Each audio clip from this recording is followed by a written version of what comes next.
It's so stupid, it's positively brilliant. The Brilliant Idiots podcast.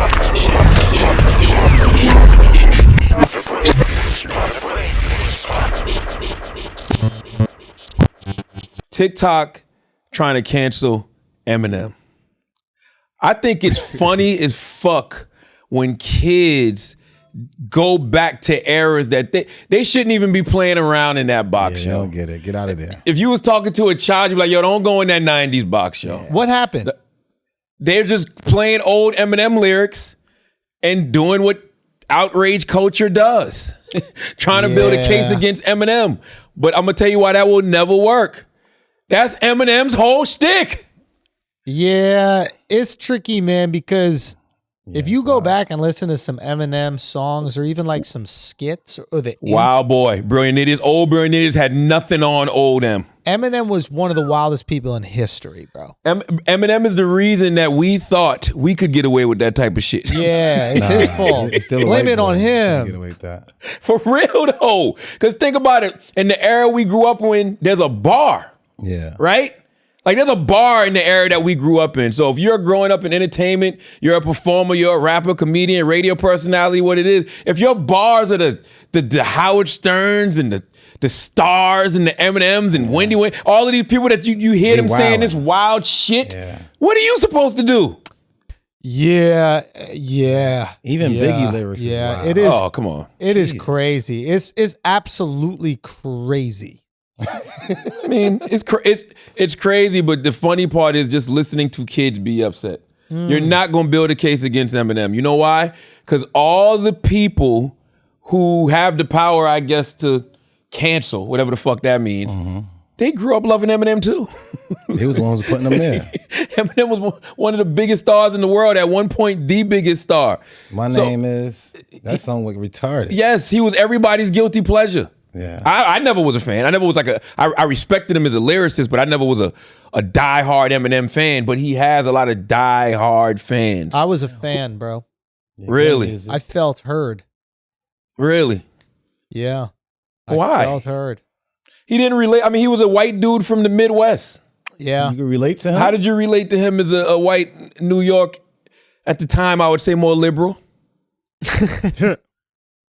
Right? Not saying you're conservative now. I'm just saying you had a lot more liberal values back then, I would think. I don't think my values have changed at all. Really? Yeah, not in the least. What's changed? What values? I don't know.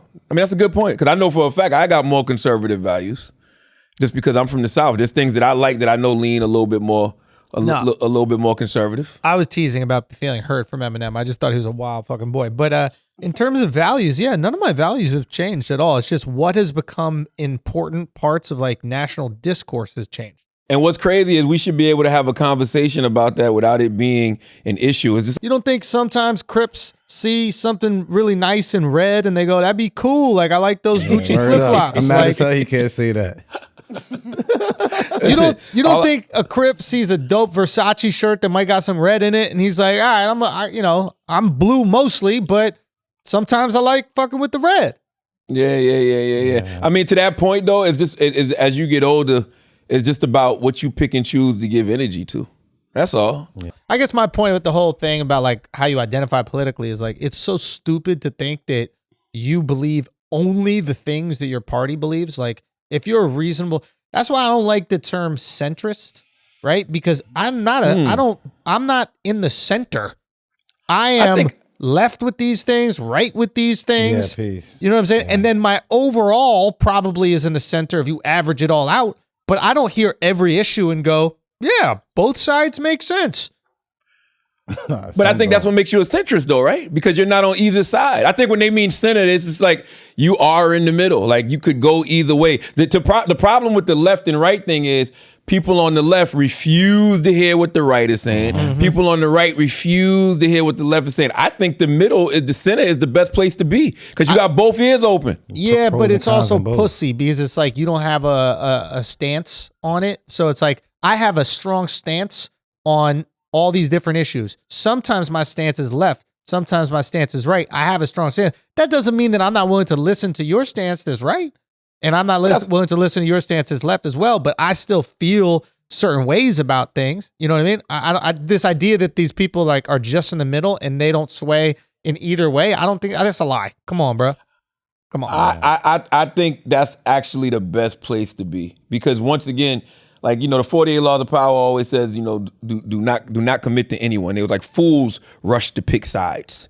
You know what I mean? And to me, it's not about a side. It's just simply about what I personally believe is right or wrong in that situation. A lot of times it's due to my own self-interest. Other times it's due to how can this benefit the whole of us. If I hear an idea that I may not necessarily agree with, but I know that it's going to benefit a mass majority of people, I'm probably going to ride with the idea that benefits the mass majority of people. Right. And I think the middle most of the time is the best place to be. That's the whole problem with the world right now, though, right? Because everything's not right or wrong. Everything's not good or bad, right? Everything's not Republican, Democrat. Some things are just in that gray area that's in that middle. Yeah. And if you keep your mind open and be objective, man, you can really learn from every fucking body.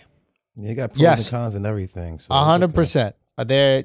There's tons in the gray. I did a whole special for Netflix about the gray and how people are reasonable and 100%. I just don't like the idea of a centrist because I think it neuters you by its definition.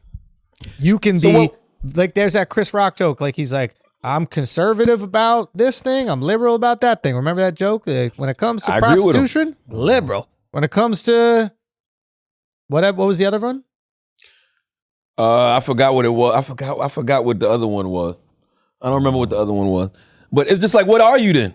By the way, do you have to be anything? You don't. And that's the problem now. It's like you can't even agree. Like if the president says vanilla ice cream's delicious and you go, no, Trump is right about that. It's like, oh, this guy out here supporting Trump. Like sometimes he's going to say some things you agree with. Yeah, sometimes you go through if some things are funny. Sometimes your worst enemy is going to have something in common with you. And you agreeing with them on that thing doesn't mean you endorse everything they say. Yeah, we just got to stop saying stupid shit like a broken clock is right twice a day. That's literally one of the dumbest things in the world to say when it comes to people's ideas, right? Because no, motherfucker, a broken clock's not right twice a day. A broken clock is just broke. It's just broke. You know what I'm saying? Like that, to me, when you got a broke clock, if you got a broke clock on the wall, right, and it's just sitting there, you probably can't afford a new one. So you're just trying to make the best out of a bad situation. Well, it's 6:30 in the morning. Well, it's 6:30 at night. But if that's the only time you look at that clock, you're right. You're right, but it's still the clock is still broken. I hear what you're saying. You need a whole new clock. That's all I'm saying. Everybody's ideas aren't great because think about it, the broke clock's only right twice a day. What about the other 22 motherfucking hours? Is that what you really want? That's the pros and cons and things, though. That's the pros and cons. I would rather 50-50 as opposed to 22, 2080. whatever the fuck that is, 2080. You know what I mean? Like if I'm dealing with you on any level other than business, because I'll take 20% of $1 billion company all day long. But other than anything else, it's like it got to be a 50-50. If not, it's like, what are we doing? Yeah, that's all I'm saying. Like, it's because you got two good ideas don't mean you're a genius. Yeah. The rest of your shit might be disruptive as fuck. The rest of your shit might cause the fucking end of the world. Yeah, like robbing the bank. Yeah, we're gonna get money. We're gonna look good after, but what you gotta do to get it? You robbed the fucking bank. That's so interesting though, because like if you bat 300 in baseball, you're an all-star and you're going to go to the Hall of Fame. That means the clock was right 3 times a day. Out of how much though? How many at-bats do you get? A game, you're saying? Oh yeah, or throughout a season, how many at-bats did you get? Well, you're basically hitting and getting on base 30%. 30%. So 3 out of every 10, if you get on base 3 out of every 10, you're a genius. Jesus Christ, what is the level? What is the level for genius, bro? What do you say? 3 out of 10 is fuck. I could do better than that. And that's crazy because in basketball, that's shitty as fuck. You're out the league. You're out the league for 3 out of 10. So that's not even a D league. Exactly. So it really depends when it comes to like genius. There are certain things that we tolerate more failure and certain things we tolerate almost none.